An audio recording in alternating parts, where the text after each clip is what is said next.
7 साल की उम्र में ही राकेश की मां गुजर गई थी। उसके बाद राकेश की जिम्मेदारी उसके सौतेले पिता पर थी। वह एक अच्छे इंसान थे। उन्होंने राकेश की देखभाल में कोई कमी नहीं छोड़ी थी। राकेश की अच्छे से अच्छे स्कूल में पढ़ाई से लेकर उसकी हर एक ख्वाहिश को पूरा किया था। वह उससे बहुत प्यार करते थे। राकेश ने सोनिया से उसकी लव लाइफ के बारे में पूछा। सोनिया ने शर्माकर मुस्कुराते हुए जवाब दिया, आज तक मुझे प्यार करे ऐसा कोई मिला ही नहीं। फिर सोनिया ने भी राकेश को उसकी गर्लफ्रेंड के बारे में पूछा। राकेश ने जवाब दिया, कल शाम तक तो मुझे ऐसी लड़की नहीं मिली थी जिसके प्यार में मैं जीवन बिता सकूं। सोनिया राकेश का इशारा समझते हुए शर्माई। थोड़ी देर बातें करने के बाद वह दोनों शाम को खाने पर एक दूसरे से मिलने का वादा करके घर लौट गए। पूरे दिन दोनों ने एक दूसरे से फोन पर प्यार भरी बातें करते रहे। उसी शाम राकेश अपने साथ एक सोने की सुंदर अंगूठी तथा ट्यूलिप के फूलों का गुलदस्ता साथ लेकर समय से पहले होटल पहुंचा था। वहां उसने सबसे पहले होटल के बगीचे में एक महंगा टेबल भी बुक किया था। कुछ ही देर में वहां पर सोनिया आई। उसने साड़ी पहन रखी थी और स्वर्ग की अप्सरा जैसी लग रही थी। उसके करीब आते ही राकेश ने उसे पूछा, सोनिया, मैं तुमसे बहुत प्यार करता हूं और सिर्फ तुम ही से शादी करना चाहता हूं। I love you Sonia. अपने प्यार का इजहार करते हुए राकेश अंगूठी लेकर बाएं घुटने के बल उसके के सामने बैठा था और सोनिया ने उत्तर में हाँ कहकर जवाब में सबके सामने आई लव यू टू कह दिया। राकेश ने सोनिया को कसकर गले से लगा लिया। दोनों ने डिनर पर काफी सारी बातें एक दूसरे से शेयर की। अगले कुछ दिनों तक सोनिया और राकेश हर रोज घूमने जाते रहे। जैसे जैसे दिन बीत रहे थे, राकेश सोनिया की खूबसूरती का दीवाना हो रहा था। दोनों में नजदीकियां बढ़ रही थी।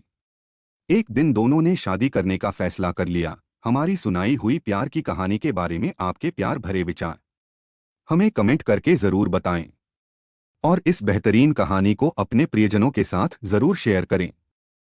सारी तैयारियां भी कर ली थी।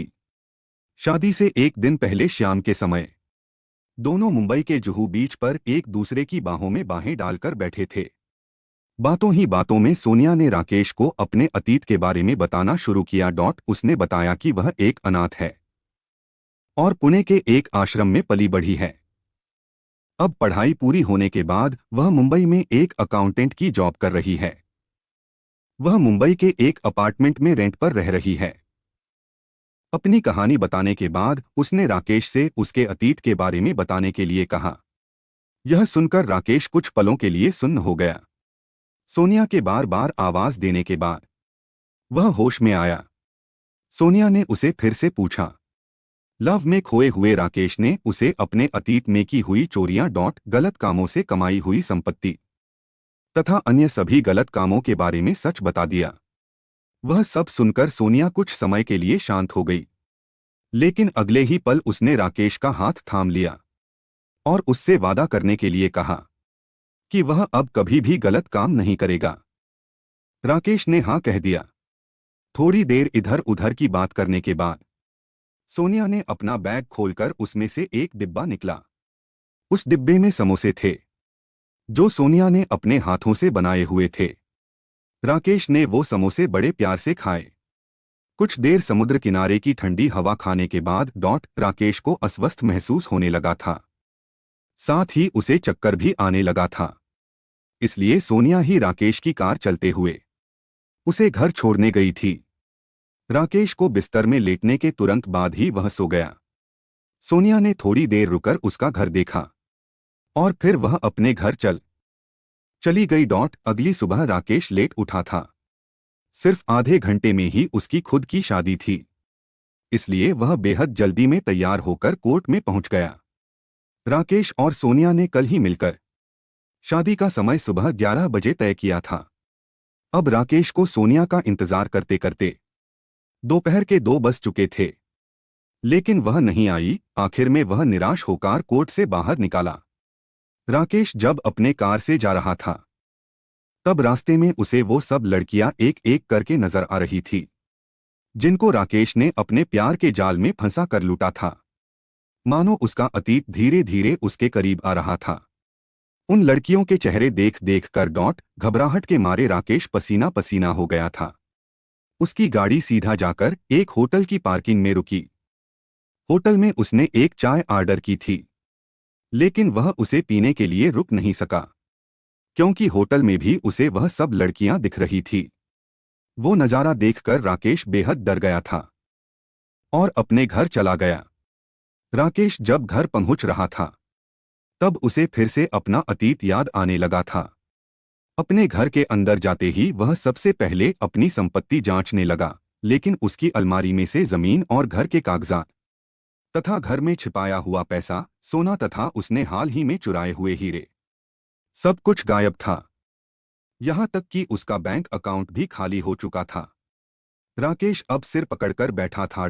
तभी उसके घर की डोर बेल बजी। राकेश ने जब दरवाजा खोला तो उसके सामने सोनिया खड़ी थी, पर वह दुल्हन के ड्रेस में नहीं, पुलिस की वर्दी में थी। सोनिया के साथ एक पुलिस की टीम भी थी जो राकेश को गिरफ्तार करने के लिए आई थी। उसे पुलिस की वर्दी में देखकर राकेश चौंक गया था। कुछ ही देर में राकेश के हाथ में हाथ कड़ियां थी और उसके सामने सोनिया बैठी थी। सोनिया ने आवाज देकर उन सभी लड़कियों को घर अंदर बुलाया, जिन जिनको राकेश ने अपने प्रेम जाल में फंसाकर धोखा दिया था। फिर सोनिया ने अपनी कहानी बताना शुरू कर दी। सोनिया ने बताया उसका असली नाम मिराली है और वह एक पुलिस ऑफिसर है। राकेश की एयरपोर्ट वाली चोरी के बाद पहली बार उसका चेहरा कैमरा की पकड़ में आया था। वह चेहरा इन सभी लड़कियों के बताए गए चेहरे से मेल खाता था। राकेश को सजा देने के लिए और उसकी चोरी से कमाई हुई दौलत को वापस जब्त करने के लिए पुलिस ने मिराली को सोनिया बनकर राकेश के पकड़ने भेजा था। कल शाम समुद्र किनारे पर राकेश ने अपने गुनाह की कबूली देने के बाद मिराली ने ही उसे नींद की दवा वाले समोसे खिलाए थे। आखिर में राकेश को घर में लाकर सुलाने उसके घर में से पैसे और जमीन व घर के कागजात भी मिराली ने ही निकाले थे। राकेश ने जब जुहू बीच पर अपने गुनगुनाहों की कबूली दी थी, उस समय मिराली ने एक छुपे कैमरा में सब रिकॉर्ड भी कर लिया था। अंत में सारे सबूतों के आधार पर राकेश को अपने गुनाहों की सजा मिल ही गई। इस तरह प्यार का नाटक करने वाले एक झूठे इंसान को अपने कर्मों की सजा मिल गई। यह प्यार की कहानी आपको कैसी लगी, इस बारे में कमेंट करके जरूर बताएं और इस कहानी को अपने प्रियजनों के साथ साझा करना ना भूले। इसी तरह की और भी कहानियां सुनने के चैनल को लाइक, शेयर और सब्सक्राइब करें।